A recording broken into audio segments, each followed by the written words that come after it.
Now let's come to trading. Investing is a smart long term saving. और trading जो है, trading is comparatively short term, very much surely short term speculative business. पहली चीज आप ये समझो कि बहुत से लोग ना ये स्पेक्युलेटिव वर्ड को डरते हैं. अरे ये स्पेक्युलेशन है.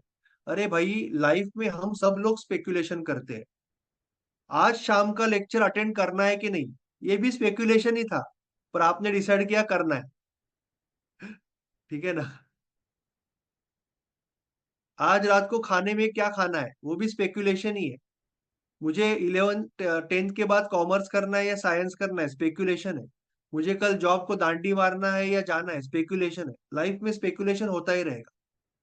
तो मेन आप फोकस करो, ये बिजनेस है. ये कोई मटका नहीं है, ये कोई टाइम पास नहीं है, ये कोई गेम नहीं है, कोई गैम्बलिंग नहीं है. मेन फोकस करना है कि ये बिजनेस है.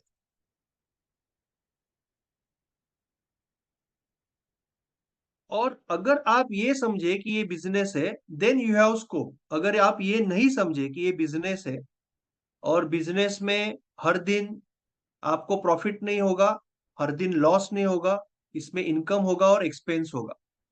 प्रॉफिट और लॉस कंसोलिडेशन पे होगा. 30 40 50 ट्रांजैक्शन के बाद आपको समझेगा प्रॉफिट हो रहा है, लॉस हो रहा है. Then you can readjust, you can make your business better. आप एक्सपेंस कम करो, आप इनकम बढ़ाने की कोशिश करो, and you keep on adjusting and getting better. That is your business.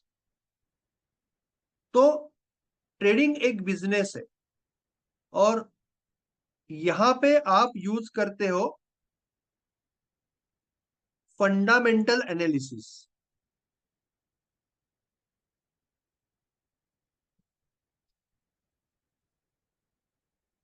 along with these factors along with these factors आप use करते हो फंडामेंटल एनालिसिस कि ये कंपनी के बैलेंस शीट्स कैसे है, इनका सेल कैसे बढ़ रहा है, इनका प्रॉफिट कैसे बढ़ रहा है, कैश इन हैंड क्या है, प्रमोटर का स्टेक कितना है. तो ये सारा फंडामेंटल एनालिसिस में आता है, जहां पे आप बैलेंस शीट रीड करना सीखोगे. You will read the balance sheet. यहाँ पे जब आप शॉर्ट टर्म स्पेक्युलेटिव बिजनेस कर रहे हो, यहाँ पे आपका आता है टेक्निकल एनालिसिस, जो आप सीखोगे बहुत डिटेल में और बहुत सिंपल तरीके से. ट्रेडिंग में सबसे बड़ी पावर क्या है, इवन इन्वेस्टिंग में? Keep it simple. ट्रेडिंग और इन्वेस्टिंग में या स्टॉक मार्केट में सबसे बड़ी पावर है कीप इट वेरी सिंपल. जितना सिंपल रखोगे उतना बेहतर एग्जीक्यूशन होगा, और आप उसको इंप्रूव कर पाओगे. जितना आप कॉम्प्लिकेट करोगे उतना मुश्किल होने वाला है. You have to keep it very simple. Technical analysis जो है, उसके साथ ही ट्रेडिंग में दो चीजें एक्सट्रीमली इंपॉर्टेंट है. एक है रिस्क मैनेजमेंट. ये सबसे निग्लेक्टेड पार्ट है. आज 97% लोग या 95% लोग या 91% लोग ऑप्शन में ऑप्शन में बाइंग में अप्रोक्सीमेटली 97% लोग. और अगर आप इक्विटी की बात करो तो 80 85% लोग और 90% लोग आज मार्केट में ट्रेडिंग में पैसा गंवाते हैं. उसका सबसे बड़ा रीजन है, ये नहीं है कि वो गलत रिस्क मैनेजमेंट करते हैं.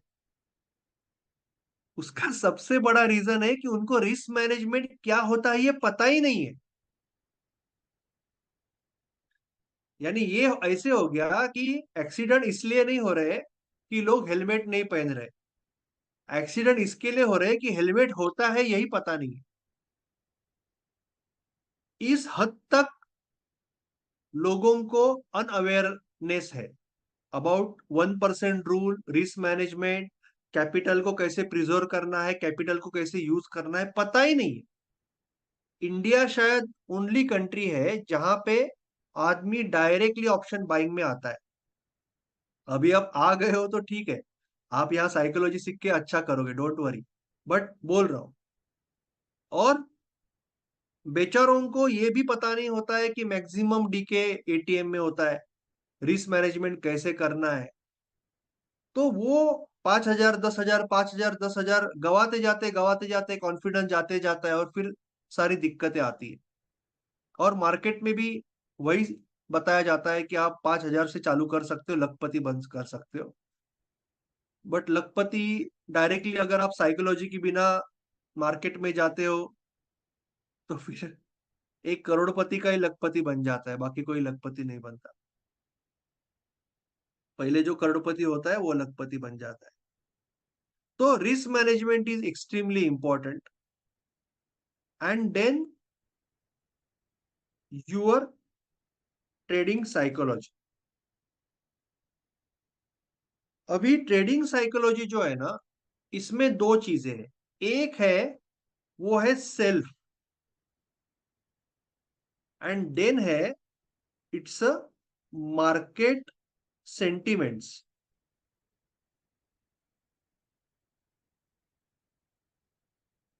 एक बार आपका खुद के ऊपर कंट्रोल आ गया, आपका खुद के बिहेवियर पे कंट्रोल आ गया कि किस तरह से आप ट्रेडिंग करते हो सिस्टमेटिक तरह से, उसके बाद ही आप ये समझ सकते हो कि मार्केट में सेंटिमेंट क्या है।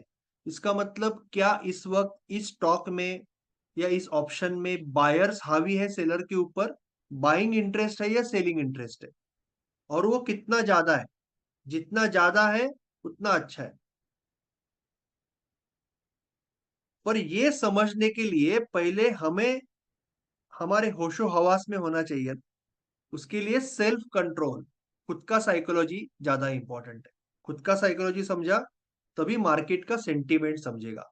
बहुत लोगों को लगता है कि trading is about predicting, predict करना है कि कल मार्केट कहाँ जाएगा। नहीं, trading is not about predicting, trading is about reacting, कि मार्केट जो कर रहा है उस पे रिएक्ट करना है, और उसके लिए आपके पास प्लान है कि आपके प्लान के हिसाब से अगर मार्केट रिएक्ट कर रहा है देन यू हैव टू, जो आपने डिसाइड किया है वो करना है। अगर आपके प्लान के हिसाब से नहीं हो रहा है तो छोड़ दो उसको, राइट। तो वो समझने के लिए आपको सेंटिमेंटल एनालिसिस सीखना पड़ेगा, जो आप सीखोगे after correcting yourself. You will understand the market, buyer हावी है या सेलर हावी है, and then you will able to really do good trading. आप अच्छा ट्रेडिंग कर पाओगे। This is about trading thing. तो ट्रेडिंग में क्या होता है, आप टेक्निकल एनालिसिस और सेंटिमेंटल एनालिसिस यूज करते हो।